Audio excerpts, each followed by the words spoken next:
अभी तक बड़े सहज भाव से चुनाव प्रचार कर रहे बसपा प्रत्याशी रमेश चंद्र गर्ग ने मंगलवार को दल बदलू नेताओं पर तीखा हमला किया।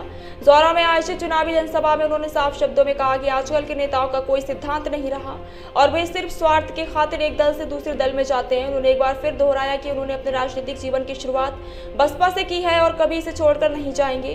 मुरैना श्योपुर लोकसभा सीट से बसपा के उम्मीदवार रमेश चंद्र गर्ग ने विजयपुर विधायक रामनिवास रावत का नाम लिए बिना कहा कि जिस पार्टी ने आपको कई बार विधानसभा पहुंचाने का मौका दिया और जिसने आपको मंत्री बनाया उसे एक क्षण में छोड़ देने से सिर्फ स्वार्थ ही हो सकता है। इसी तरह उन्होंने मुरैना की महापौर के दल बदल पर भी तंज कसा और कहा कि ये लोग तो सरकार की ओर से मिलने वाले फंड में से कमीशन के चक्कर में ही पार्टी छोड़ जाते हैं। उन्होंने कहा कि जब सिंधिया जैसे नेता भी राजनीतिक लाभ के लिए दल बदल लेते हैं तो सिद्धांत पर चलने की उम्मीद किस नेता से कर सकते हैं। गर्ग ने कहा कि मैं तो विकास का ध्येय लेकर राजनीति में आया हूं, लेकिन कुछ लोग कहते हैं कि रमेश सेठ तो किसी पार्टी से पैसा लेकर चुनाव में खड़े हो गए होंगे।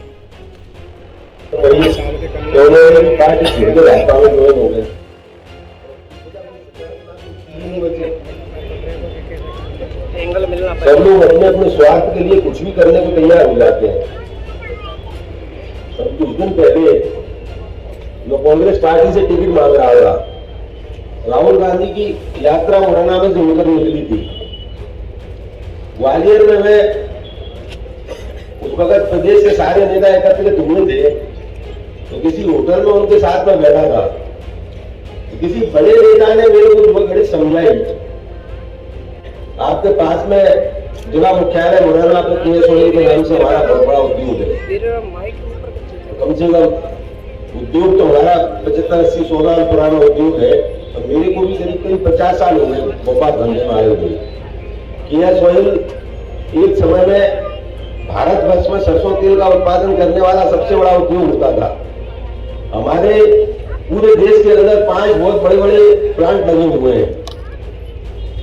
इन 5 प्लांटों के अलावा भी हमने विदेशों में जाकर के एक टाइम इंडोनेशिया मलेशिया में करीब 60,000 हेक्टेयर लैंड लेकर के पाम की खेती करना शुरू किया था। 60,000 हेक्टेयर का मतलब होता है 3 लाख बीघा जमीन।